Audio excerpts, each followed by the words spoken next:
Master Yoda was, in many ways, a failure. That sounds wild to say about one of the most powerful Jedi in history, but let's break it down. First, his rigid beliefs left the Jedi completely blind to the storm building around them. By the time of the prequel era, the Republic was rotting from the inside. Corruption spread through the Senate, power games ruled politics, and trust was fading fast. Yet the Jedi Order? They stayed locked in tradition like nothing had changed. The Order became stiff, distant, and trapped in ritual. They pushed a lifestyle of emotional shutdown and strict obedience to ancient rules. The Jedi Code preached that emotion must surrender to peace. It warned that attachment was forbidden because attachment breeds jealousy, and jealousy grows from greed.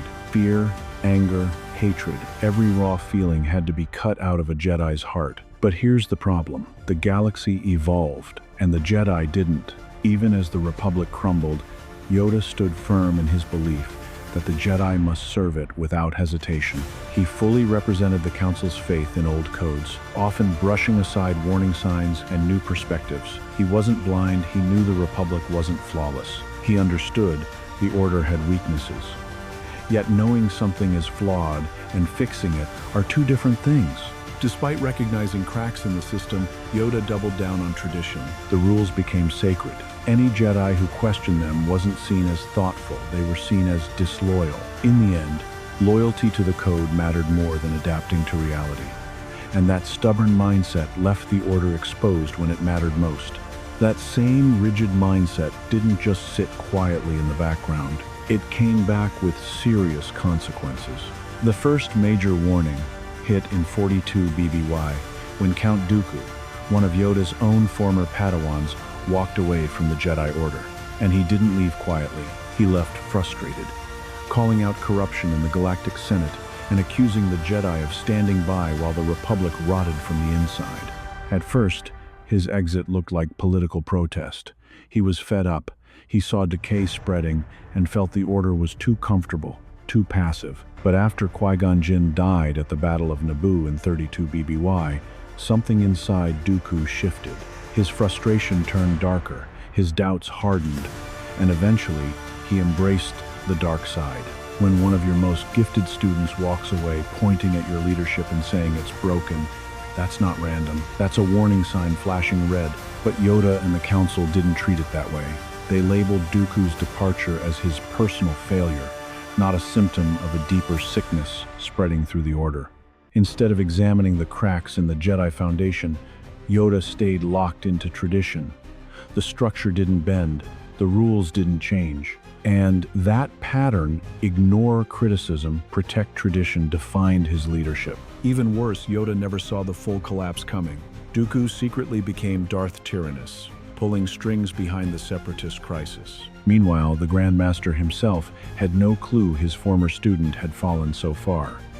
The truth only exploded into the open during the Battle of Geonosis, and by then, the damage was already done. That moment proved something terrifying. The Sith had been hiding in plain sight the whole time.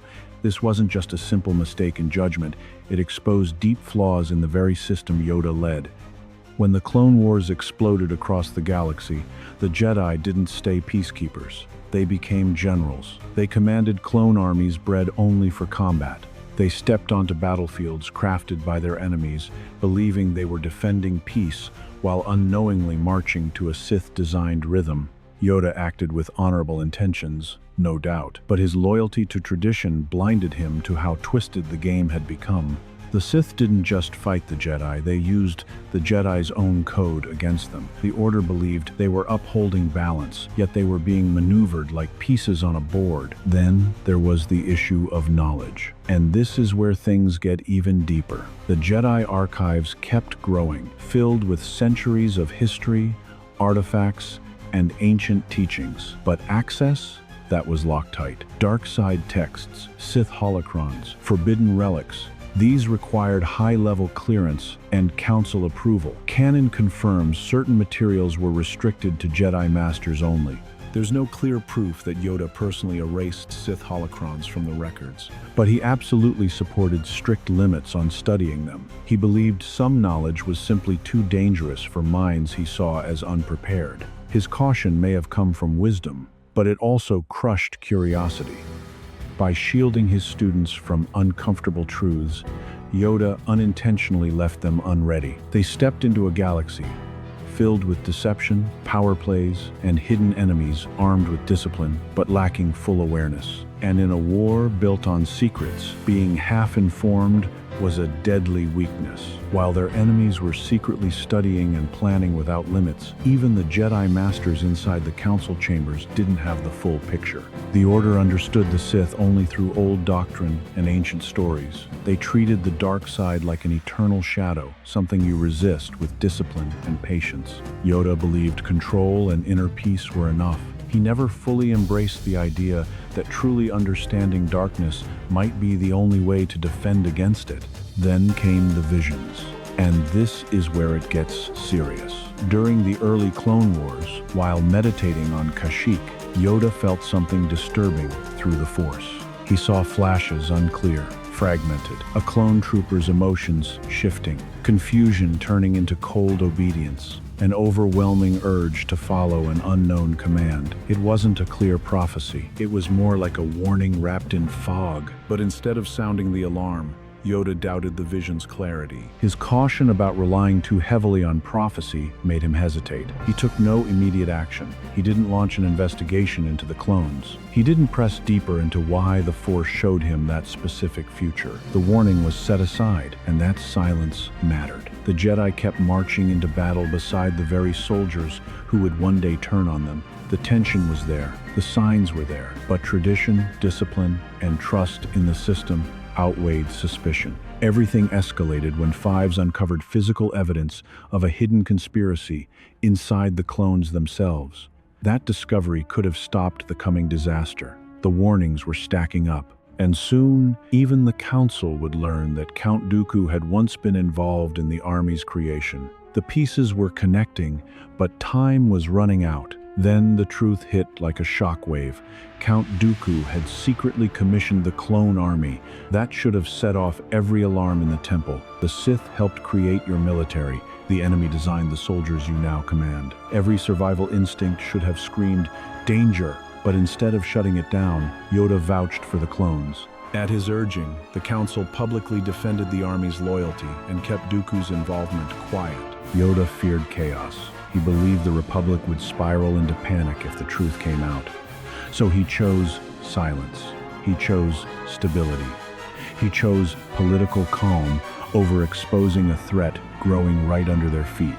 Then came the inhibitor chips, and this is where it turns tragic. Fives uncovered hard evidence that every clone had a control chip implanted in their brain, a hidden switch, a built-in command override. He discovered that these chips could force clones to turn on their Jedi generals without hesitation. Fives risked everything to bring the proof forward. He chased answers, pushed past resistance, and tried to blow the lid off the conspiracy. He died trying to warn them, and still, the Council accepted the official cover story. When Tup malfunctioned and executed his Jedi general, the explanation was simple: a virus, they said. Nothing more. The chips were described as safety tools for stability. Necessary, harmless, routine. Fives' warnings about something bigger were brushed aside. No emergency removal of the chips. No full-scale investigation. Once again, Yoda trusted the system over the evidence right in front of him. And that decision, it left the Jedi standing on the edge of disaster without even realizing it. Even after brushing aside hard evidence, Yoda kept receiving warnings from the Force. When he secluded himself on Dagobah, searching for clarity, the visions returned. He saw flashes of betrayal. He felt the weight of something catastrophic approaching. Order 66 appeared again, blurred, incomplete, but terrifying. It was as if the Force itself was screaming that disaster was coming, but the dark side clouded everything. The pieces never fully locked into place. Yoda sensed danger, yet he and the Council couldn't untangle the truth in time. And then the moment arrived. When Palpatine issued the command, clones across the galaxy turned instantly. No hesitation, no emotion, just execution. On Megiddo, Ki-Adi-Mundi, was shot down by the very soldiers he led. On Cato Moidia, Plo Koon was blasted out of the sky by clone pilots who had fought beside him for years. On Salukami, Stas Ali was destroyed mid-ride by her own escort. On Felucia, Aayla Secura was surrounded and gunned down without mercy. Across the galaxy, thousands of Jedi fell within minutes. Battle-hardened masters who survived endless campaigns were cut down in seconds. Padawans were struck before they could even process the betrayal. And inside the Jedi Temple, the heart of the Order for generations, it became a scene of devastation. Darth Vader marched in with clone troopers and wiped out nearly everyone inside. Even the youngest students were not spared. Order 66 didn't just succeed, it executed with brutal precision. The system worked exactly as designed. Yoda had seen warnings, the Army's suspicious origin, the strange visions, the hidden chips. But when the final command came, it was too late. The storm he sensed had already swallowed the galaxy. Fives had warned them about a conspiracy. The signs were there, the evidence was real, yet neither Yoda nor the Council connected the dots in time. The dark side clouded their vision, and Darth Sidious moved in the shadows untouched. His plan unfolded step by step while the Jedi hesitated. As Order 66 ignited across the galaxy, Sidious even boasted to Yoda that he had waited years for this moment, that at last the Jedi were finished. And the brutal truth? He was right. The Jedi weren't crushed by raw strength alone. They weren't overwhelmed by numbers. They were undone by missed warnings, ignored signals, and a leader who hesitated when action was needed most. But Yoda's most devastating failure might not be what he ignored. It might be what he taught. To Yoda, emotion was the seed of destruction. Fear led to anger, anger led to hate, hate led to suffering. This wasn't just advice, it was doctrine. It shaped the Jedi for centuries. In his mind, these were absolute truths beyond debate. But in practice, that rigid belief slowly drained the humanity out of the Order. Then came the fateful year of 19 BBY. Anakin Skywalker approached Yoda, shaken by visions of Padme Amidala dying in childbirth. He wasn't angry. He wasn't power-hungry. He was scared. He saw someone he loved suffering and wanted guidance on how to protect her without betraying his Jedi path. Yoda's response exposed the flaw in his philosophy. He offered no emotional comfort, no reassurance, no space for grief. Instead, he warned Anakin that fear of loss is a path to the dark side.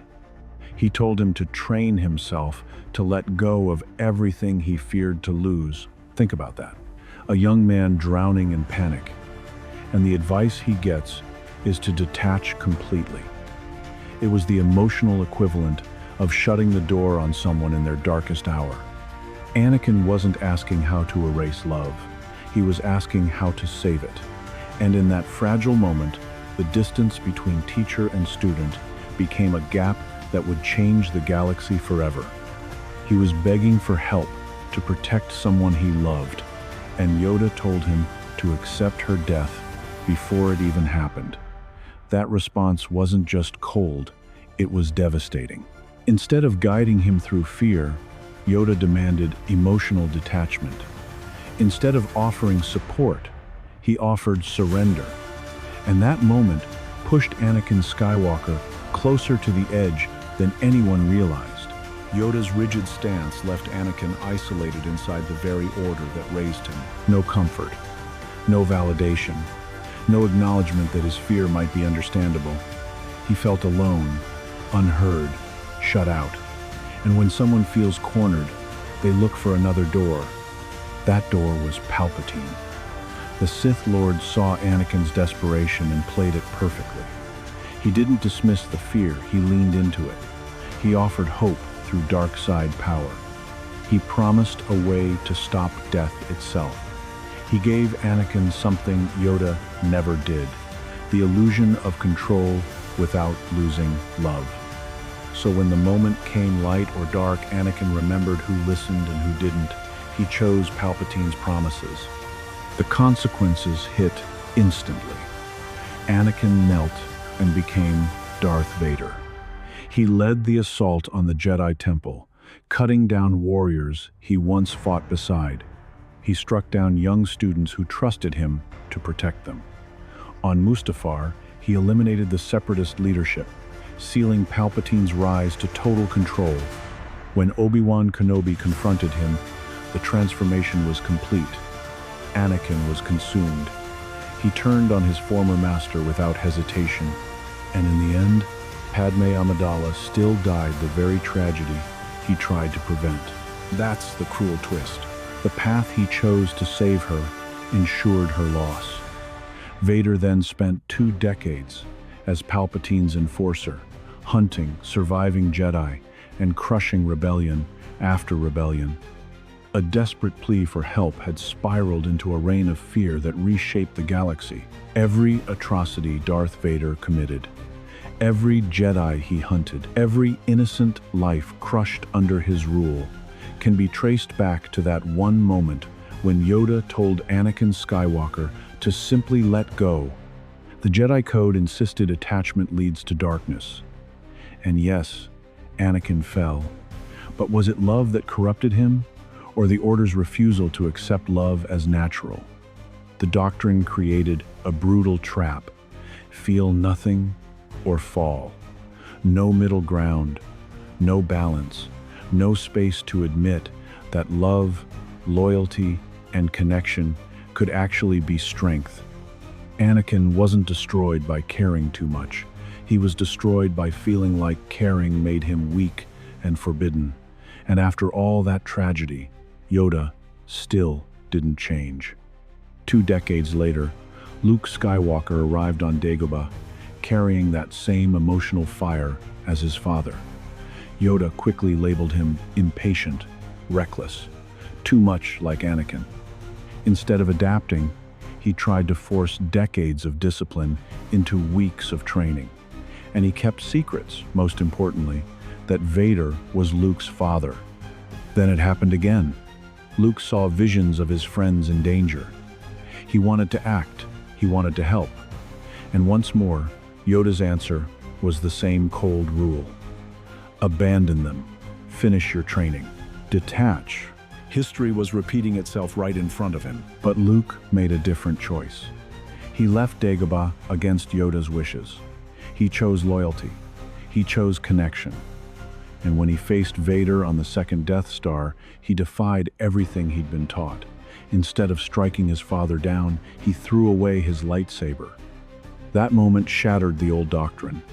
Compassion, not detachment, brought Anakin back. Luke's refusal to kill his father saved Anakin Skywalker and ended the Sith's reign. The lesson Yoda resisted for decades was proven in a single act of mercy, and it changed the fate of the galaxy forever. And in the end, it destroyed the Sith. Luke Skywalker's love for his father redeemed Darth Vader. His loyalty to his friends strengthened the rebellion. His emotional bonds became the blueprint for a new kind of Jedi, one that would rise beyond the limits of the old order. All the traits Yoda once saw as weaknesses, passion, attachment, fierce loyalty, were exactly what made Luke succeed. The old philosophy demanded detachment. Luke chose compassion. The old way warned that love leads to darkness. Luke proved love could bring someone back from it. That choice, throwing away his weapon instead of striking his father down, did what centuries of rigid doctrine never could. Compassion restored Anakin Skywalker.